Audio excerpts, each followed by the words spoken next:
Welcome everybody to another episode of Cryptids and Creepy Stuff.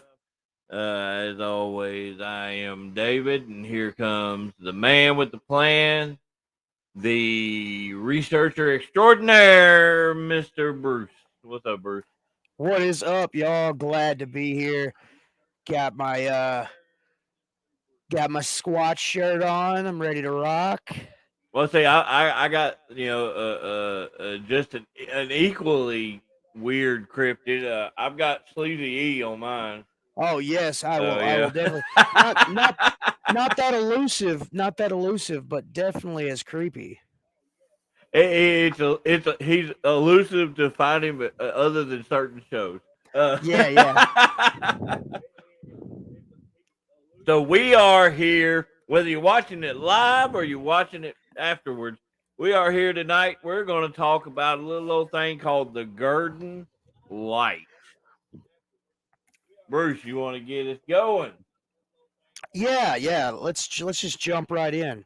So the Gurdon lights is said to be an eerie whitish blue, sometimes orange glowing light that moves through the trees near the railroad tracks off Interstate 30 in southern Arkansas. So, like, if you want to go visit this place, uh, you would drive 85 miles south of Little Rock, Arkansas, along Interstate 30. You'll come to the town of Gurdon. Now, in a remote area several miles outside of town, they set a set of railroad tracks belonging to the Missouri Pacific Railroad. It's a long 4-mile stretch of track that sightings of a floating glowing orb have been reported for the last 90 years, now known as the Gurdon Lights. Man, if I'd have thought So, about it, I actually know quite a few people down in that area. oh, That's dude, pretty that would be close. sweet. When I was wrestling for New Hope, we were doing a lot of shows Prescott Hope area, which is pretty close Yeah, to Gurdon. that is dang I close. didn't even think about that. So real quick, I'm gonna pull up a map to kind of show y'all out there in the cryptids and creepyverse just where it is. So when I pull this map up, it's gonna be right down there where that little circle is. It is the town of Gurdon, Arkansas. If you drive if you drive up actually just a little bit, you'll run into Hope, and then New Hope is right around that area. So, Hope is actually a little farther south. I oh, thought. okay. Well, then I was wrong. Yeah, the I map is believe. actually no. The map is actually bigger on my computer, not on the screen, but it gives you kind of a representation of the Yeah. spot.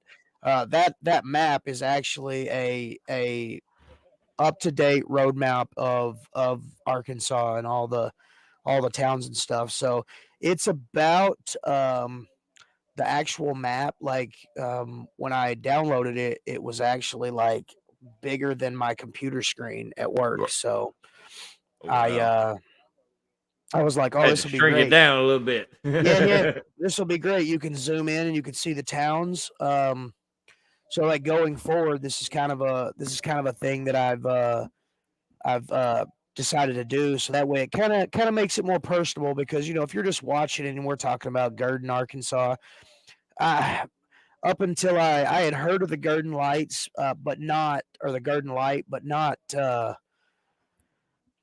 it wasn't fresh in my mind. So I had no idea where Gurdon, Arkansas was. So Right. so Yeah. if you're watching in another state or heck if you're watching in another country and you just happen to come across this, boom, that map will be there and you can kind of say, oh, okay, it's in that little general vicinity. Down in Arkansas. Oh yeah. So the Gurdon light was first sighted during the 1930s, and there's many theories and stories that exist to explain the light, but nothing's definite. Uh, this is number 4 for us. So if there's a trend that's been going on with all these things, there's lots of different stories floating around that kind of explains what it could be or what it is or whatever the cryptid or creepy thing is that we're discussing. But then there's always some scientific possible explanation, Yeah. even though there's nothing that's ever been like nothing that's ever like concrete, set in stone. That's been like, guys, sorry, it's not that thing. It's actually this thing. Well, I mean, that's pretty common with anything. There's always been, people always try to explain away, like whether it be, a cryptid, something haunted, like even religious wise, people always try to find the scientific reason why something's Yeah, going on. yeah, for sure.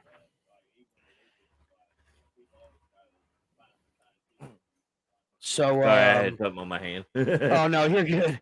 Okay, so while there's scientific theories which attempt to explain the origins of the Garden Light, many people instead like to believe the phenomena is linked to two separate but similar events in history.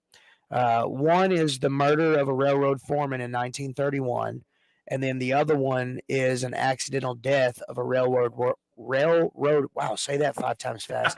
Rail railroad worker around the same time. Oh Lord! Oh, I heard an echo of my laugh in the background. Oh yeah, we're watching it here as well. Oh, Um, okay. It was just my laugh was loud enough where I could hear it. Anyway, so all right. So the first one, the railroad foreman, uh, his name was Lewis McBride. So in December of 1931, a railroad section foreman named Will McLean fired one of his workers, Lewis McBride, because he apparently sabotaged a section of a track that caused a freight train derailment. In retaliation, McBride then beat McLean and killed him with a pickaxe. Um, wow. McLean's body, yeah, McLean's body was later found by a search party along the side of the tracks, and so then McBride confessed to the murder and was later executed for the crime. So this is the equivalent of office shootings nowadays. You're Yeah, fired. yeah, Here's a pickaxe to the head. Uh, yeah.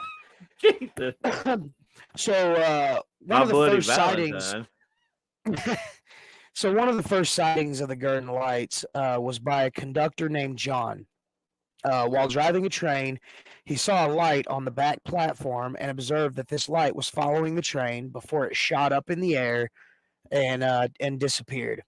It continued to follow the train for over a mile and then shot into a local cemetery.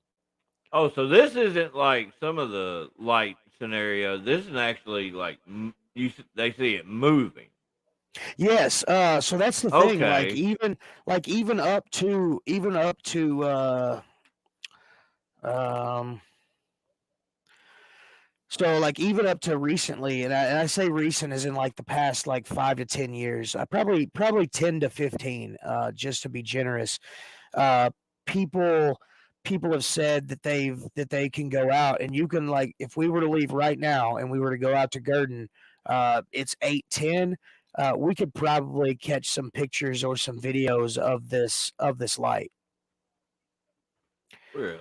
Huh. Yeah. So it's yeah, I it's mean, so it's that common to see it then. yeah. I mean, it's not like one of those things where like it's like the Sasquatch or a Yeti, like you got crazy mountain man Willie coming out of the mountains and saying, "I seen a big old Bigfoot." Roar." But it's more substantiated. There's many different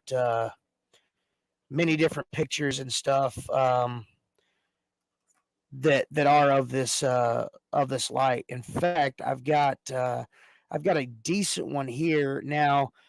Both of us have sort of background for a background of um, spirit hunting, so to speak. We've Yeah. done, and we've done to an extent of investigations like that with pictures and with EVP and stuff. So when I first saw this picture, the first thing I did with my analytical mind is I was like, oh well, that's just dust particles. So here's the picture, and we'll let you guys decide. Go ahead and hit up in the comments and tell us what you think. Now the main bright light that kind of looks like the moon through the trees, that is what they're calling the Gurdon light, Yeah, and all but the little. you can clearly see though that it's in front of the trees. Yeah, There's yeah, that's no what I'm there's no saying. Yeah, there's shadow no in it or like. blocking it. Yeah, and to a certain extent, I would even say that being a moon enthusiast, I would say that the sky is a little too bright to have a moon that bright. So, but you can also see like all the little orbs that are floating around Yeah, but you know, there's a huge difference though between the smaller orbs and then that main one right there yeah, in the yeah, front. that's You absolutely know. right. Um, Now this one here, I will show a picture of this. But I'm gonna throw up some disclaimers. That first one actually came from someone who claimed that it was legit, a legit picture. This one right here, I'm not so sure, but I think it shoot. But I think it needs to be shown anyway because the description of the light is like a whitish blue light. So here's this one, and that right there could honestly, it could be anything. You know what I'm saying? It could be just the end of the end of the road where the sky meets the horizon, and they Mhm. just caught a perfect picture of it. Um, to me, it looks like it has a bluish aura around it, so I'm not 100% See, certain. to me, like, not to sound like discrediting or anything, but I mean, to me, that looks more like a artist rendition or something like Well, that yeah, on and that that's one. what I'm thinking too. Like, I've got a couple of more pictures. We'll show in a little bit.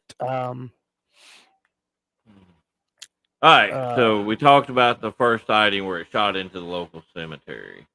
Uh, not long after the murder, though, people began seeing a mysterious phenomenon that was eventually named "Here it comes, dun dun dun," the Gurdon Light. Real original, but hey, we'll go with it. Strange glowing light that floats along the railroad tracks. Many believe that the light is the spirit of Will McLean haunting the track. Specifically, they believe that the light comes from his lantern that he carried while he was working along the track.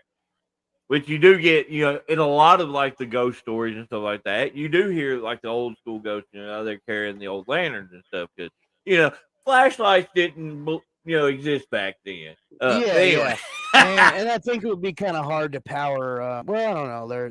They're. hey, they're a walking battery. Well, that's If what you I'm go saying. Like along with the movie 13 Ghosts, they're a battery. yeah, well, that's what I was thinking. Like, oh well, the battery flashlights may not work in the spirit world, but I mean, honestly, And I will throw a disclaimer out right now. When we do these, Bruce is the researcher. He's the smart one. I'm the comic relief. So don't take my stuff seriously. Uh, no, we're a healthy dose of salt and pepper. so is my hair. Mine too. Mine too. Anyway, So, since that time, thousands of people have gone to the train tracks in hopes of seeing the Garden Light. Several eyewitnesses say that the light flashes slowly, then floats about 1 to 3 feet in the air, and then veers off and vanishes. To this day, there's been no complete explanation for what the light might be. Um, so there's that one. And I mean, like if you're paying attention to like ghost stories and stuff, that's generally how it happens. The negative energy from a murder like that tends to bond the spirit to a certain place. They frequent, through movies and different other forms of media. We kind of get the hint that they're reliving a part of their life. Some have been known to be reliving the painful experience of and the the instant that they died, which is Yeah. god awful. I don't even think that I would I don't know, I wouldn't be able to. But again, they may not realize it. It might just be like a shadow or an echo of the situation that occurred. Right. Yeah. I mean, yeah, maybe like almost like how it is when you're dreaming. You don't realize you're dreaming until after the fact. And during Yeah, their time on that, to them it may just be a really bad dream. yeah, yeah. Especially if a pickaxe to the freaking head. Good Oh, good lord. gosh, yeah. Whew, giving me a headache just thinking about it. Okay, so the second story, it has less actual facts, and it simply states the railroad worker was working outside of town one night when he accidentally fell into the path of a train and was killed. The trigger warning: this is going to get a little bit gory. The train, it severed his head, and many locals say that the light is the lantern that his ghost uses looking for his head. Well, how is he going? Does he got a tattoo of an eyeball on his belly so he can see? I'm not 100% certain how that works out, but there have been several investigations, and David, if you don't care, give All us some right. other possibilities. Well, let's go in right here. Some of these investigations. First one here. Dr. Charles Lemming investigated several theories as to what the Gurdon light may be. One theory is that the lights may come from the headlights on the interstate. However, Charles was able to find several eyewitnesses who claimed to have seen the light before the interstate was even open. And in my opinion, personally, that's something that can easily be debunked. Oh, for If sure, that's yeah. the case. Yeah, and that's the thing with all these investigations and with all these cryptids and creepy things that we're discussing with y'all.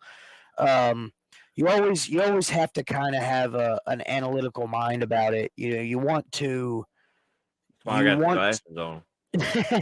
you don't want to That's be so a I can see. skeptic. You don't want to be a skeptic, but also any kind of evidence that you find, you want to kind of bounce that off of something that could actually be Yeah, explained. you don't want to be biased. You want to Yeah, look at it with an open mind. You know. because like I've done it. I've done it a couple of times on investigations where, um, I'll be out in a cemetery or something, and I'll get a really good picture, just a really good picture of what I think is orbs or phantom smoke or whatnot, and nobody could be smoking or whatnot. But then I bounce that off of like what the weather was doing, what time of night it was, what the dew point was, just to just to make sure that if I were to bring this evidence to a scholar or somebody who knew what they were actually doing, they wouldn't look at me and laugh me out of the building. Right. Ah, simpleton! It was just dew. Well, and another possible explanation for it is, which I've heard of explanation. This being an explanation for a lot of different things. Swamp gas created by decomposing vegetation, which spontaneously combusts. However, there's a lot of eyewitnesses that claim to have seen the light when it was windy, so it could not be swamp gas on those occasions. And PJ, Now, no, we do not have Twitch anymore. We canceled it because nobody really was using literally, it. Like literally, one or no two one people. watched it. I think Yeah, I literally, think I no one had watched it. like two people that would watch it every once Anyway, So there's another theory that the light is piezoelectric effect, which occurs when quartz crystal is compressed, which is under immense pressure. It emits an electric current. Um, I never the heard that one interesting, before. yeah, well, and the interesting thing about that is, the more I get into this cryptids and creepy stuff, I read articles and stories about like Atlantis. Supposedly in Atlantis, they used quartz crystals as power sources, almost like a battery that they could charge up and then just plug into whatever thing that they were using. I don't know. I wasn't alive back then. When I get where I'm going, I'll ask somebody that knows. But that and I'm starting to stutter. Sorry. It's like, In laboratory studies, they have determined that quartz crystals can produce electrical current. So, in theory, they can be used as a form of a battery if the right circumstances are met and all of the equipment is properly calibrated. hmm. So But I mean, it's true though. Gurdon sits, like right on a fault line of quartz crystals. yeah, yeah. So I So I mean, mean that could there could be some merit to that. With Arkansas having the only diamond mine in North America, it's not very far from where Gurdon is, and along that fault line, several quartz crystals are there and being compacted. Um, so that actually does support that theory. Um, about the same time that Will McLean was murdered, there was a major earthquake that occurred on the fault. However, the what cannot be explained is how the current migrates above the surface into a ball-like shape. So all of these possible things that it could be are being are sort of debunking themselves. hmm. So that's an interesting thing. Well, and the crazy thing too, like there's a lot of the mysterious lights in the world, so like that. But the Garden Light, it's always reported to be present, but it's only actually visible at night. But it's always there, Yeah, in some way or form. So I mean, if it is this crystal thing, that's a lot of crystals popping all right. the Yeah, time. you would think that the United States government would maybe want to like put a lid on that and keep that electrical current away from people until they could figure a way to charge us for it.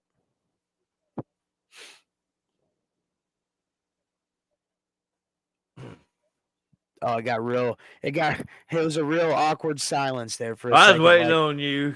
You're Oh, the lead man. my apologies. Now, these local legends have made the area near Gurdon a very popular place, especially around Halloween. The stories became so well known that in October of 1994, NBC's Unsolved Mysteries television show traveled to the Gurdon area to film a recreation of the 1931 murder. The program aired on December 16th, 1994, documenting the phenomenon of the Gurdon Light and describing the legend behind it. Oh wow, I did not know that. I Yeah, used to yeah. watch that show all the time. Oh, same I here. guess I just Well, don't I mean, remember it. we may have actually watched it when we were kids and not even realized it. Because Right, right. like I said, I didn't. I had heard of it before, but I didn't know where Gurdon, Arkansas was located. I just knew it wasn't close to me. Well, I mean, you know where it is now, and I know you got some some little directions here. So why don't you tell people how to get there?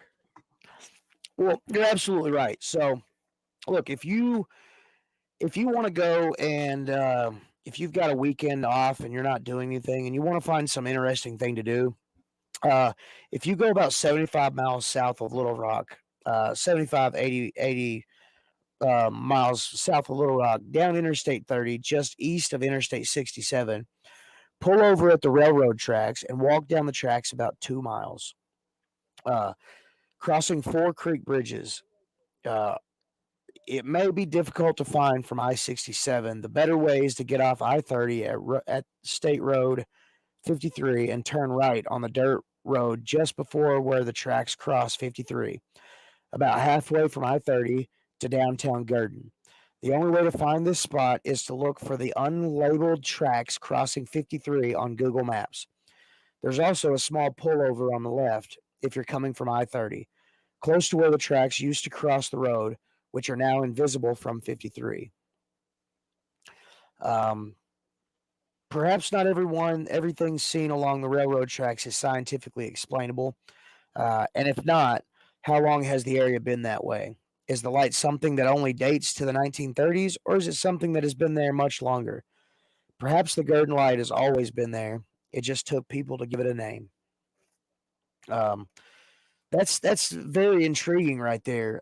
We could probably talk for another 30 minutes just about that. Like these cryptids and these creepy stuff that we're investigating. Some of these are some of these are maybe man-made, and some of these are, quite possibly have been here since the beginning of time, and no one Nobody ever thought realized. about them. Yeah, But nobody see, realized it. here's the thing too is like on the on seeing being that it's right there on the railroad tracks. What if it's something that got stirred up when they were laying the track? You know, Yeah, but just it yeah. was never realized. Because back then everything was a witch or a ghost Yeah, or so but they just blew it off, blessed it or whatever, and rolled on. yeah. Now with the plethora of knowledge, and information that we have, people can look into stuff like that a lot more, like what we're doing. Oh, yeah.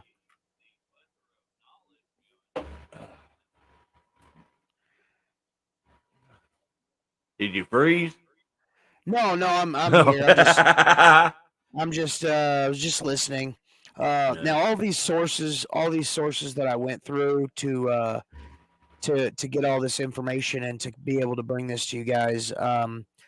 Obviously, like Wikipedia isn't the best source of information because it can be altered and you can. I don't know how to do it, but you can go on there and like if it says like citation needed, you could click on it and then log in. If you have a Wikipedia account, you can go Yeah. on there and you could change the whole thing. Uh, Now I'm not saying that that's what's been done, but You never know you nowadays. never know. Yeah, you never know nowadays. So I also went to atlasobscura.com, and they had a pretty interesting article on there. That's where I got the information on McLean and the murder. Uh, there was a Golden Lights documentary I actually watched. It was a really good one. I'm gonna get better. We're gonna get better at this, and Yeah, we're we can still in the actually test phase and learning this yeah. stuff. So we can actually eventually pop up links to these things and or put them in the description, and you can kind of click on them and do your own little research if you want to. Once Upon a Time in Arkansas, that was a documentary on the Garden Light, and then various podcasts on the subject of the Garden Light. I I I listen to podcasts all day long, so I have a plethora of time to kind of listen to these things and get a feel for how we want to do ours a little bit differently.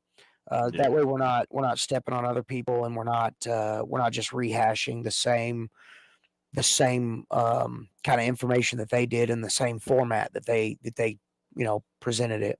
Yeah, and that's what we're trying to give. Like some of the like anytime we do something like this, it's the statistical facts of it, sightings, uh, scientific information if available, and we try to formulate it. I can't even talk straight. Uh, to where it all makes sense, it all flows together. And then I just have to crack jokes to break some of the monotony sometimes. But Oh no, gotta stick with that's what I'm good. great with. Like I said, we're a healthy dose of research and humor. It's good stuff. I like Right. it.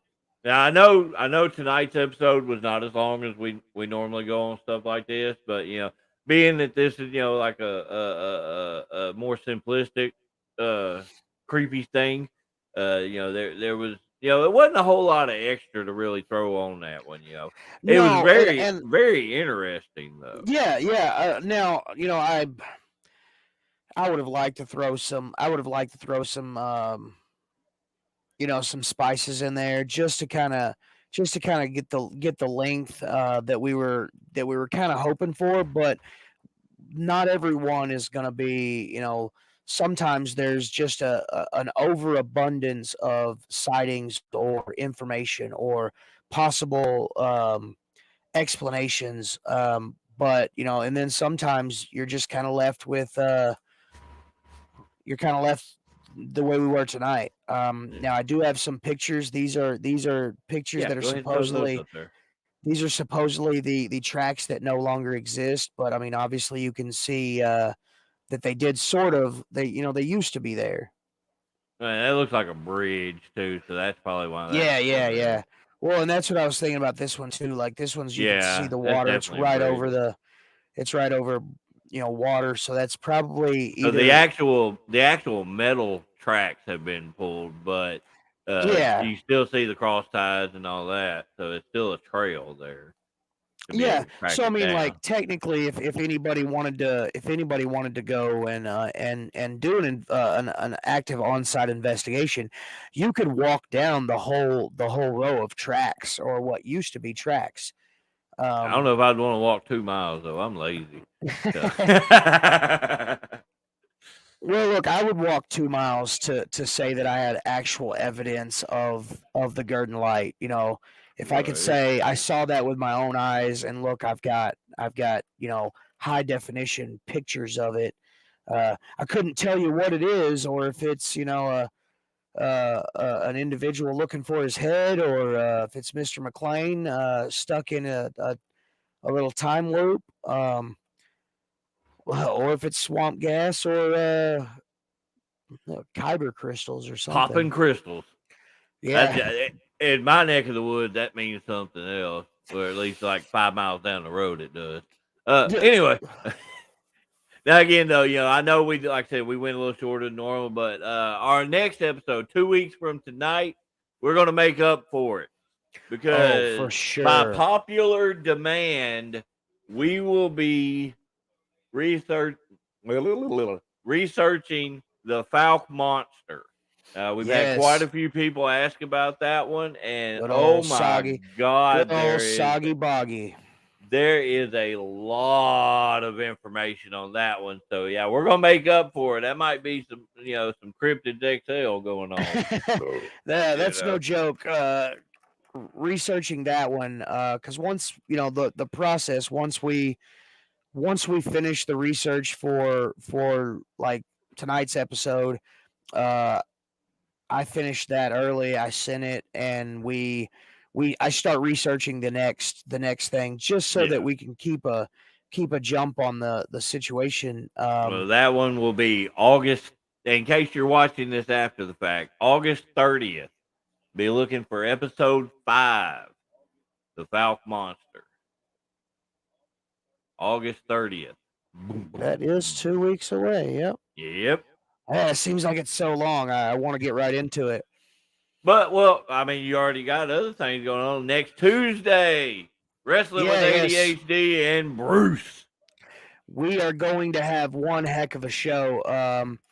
through my wrestling with ADHD and through wrestling in general, I have come across a gentleman that I wasn't necessarily friends with to begin with. We were sort of just acquaintances, and over the past few months, we've kind of built a friendship from our mutual childhoods and mutual struggles with ADHD, and that's going to be exciting. I'm really Yeah. hoping, like the way I normally do it. I talk about my guest's childhood and how they've kind of coped with it. Yeah. So this episode is going to be a little bit different. I don't want to give too much away just yet. So just stay tuned because man, if you've got ADHD or you think you might have it, this podcast is a really good I know it's opened my tool. eyes to a lot of stuff. Oh yeah, Trust me, yeah. more than I realized. But and if you're new to what we're doing and stuff like that, and you want to go back and watch any of the previous episodes of uh Cryptids and Creepy Stuff, Wrestling with ADHD and Bruce, uh, Special Dummies Unit, which is our one that we do every Thursday. You can on my personal page. You can go to the live videos there that we put on. You can find any of them. Bruce's personal page, you can find up the last couple months worth of stuff. The SDU Network's Facebook page. Um, you can go to the SDU Network's YouTube channel. Draven Morrow YouTube channel, Bruce McGowan YouTube channel. What you do is you go to the actual page, and on the tab where it says live, click on that, and you will find an abundance of videos of stuff that we've done in the Hell, and past. you could even go back and watch some older stuff that is about to get revamped. Some baby iterations of some big ideas that have come down the pike. So Yeah, we're trying to start up I'm some more talking about stuff. I'm talking about for shoots and giggles. I really enjoyed that series and can't wait to see it again. Yeah, I'm Sam Gregory OnlyFans, Draven Morrow. No, I'm actually I've got a few people lined up on that. It's just getting the time down. I may try to start doing that on the alternating weeks of cryptid. Uh, you do like the week you do ADHD, I'll pop in Wednesday, do that, and Oh then yeah, Thursday, yeah, yeah. That'll keep us. I've got to get some time. I may do a pre-recorded thing with that. I'm not sure yet. That But might be the way to go. And I know this is kind of inside baseball, but guys, there's so many things that David has facilitated with SDU Network. There's so many different things that we want to bring you guys and to show you and to just have conversations about, because right, bring you into our world. yeah, Bring you yeah, into absolutely. our the weirdness that is our mind. Yeah, I mean, trust me, this would be a very strange vacation to take if you went took a trip through my mind. Yeah. Uh, hey, so I know we kind of teased it last episode, but the next episode coming up, we're gonna have a special guest. Yeah, our buddy Mark, who is on. Typically, I'm surprised I hadn't seen him in the comments today, but every once in a while he gets wrapped up. But Mark out of New York is supposed to be joining us. This dude, man, when it comes to this cryptid and creepy stuff, that dude he knows his stuff, and I really feel like he's going to add a good wealth of knowledge to it. Now, Oh, it's probably going to absolutely. be weird for him with being in New York and have to Oh listen yeah, to the our time. hillbilly stuff. I'll do my best, Mark. If you're listening, if you're watching, after the fact, I'll do my best to keep my twang to a minimum. Not me. You just gonna have to deal with the hillbilly. But anyway, well, I think we're gonna go ahead and wrap it up. Like I said, we're next one is gonna be a lot longer. We're gonna have a lot more fun. I'm gonna get the advertisement stuff going as quick as possible, so that way we can hopefully get some more viewers in here that watching while we're live. So, Oh, for if sure. you That'd be great. any questions, comments, any ideas, anything like that, shoot us one of us a message. Shoot the pages a message, comment something. Let us Absolutely, know. because I mean, because like we're doing stuff on Arkansas, and eventually we're gonna branch out. But you know, we live in Arkansas. A lot of our viewers are from Arkansas or the surrounding area, and we really want to shed light on how creepy Arkansas is. You know? And not in the way that everybody thinks. Yeah, yeah. Top 10. Top 10 Top haunted 10 out of bathrooms. bathrooms. Well, mine would be number one, because I left a demon in there before I came out here. So, but Ooh. anyway, that sounds like a good way to end the show. Everybody have a good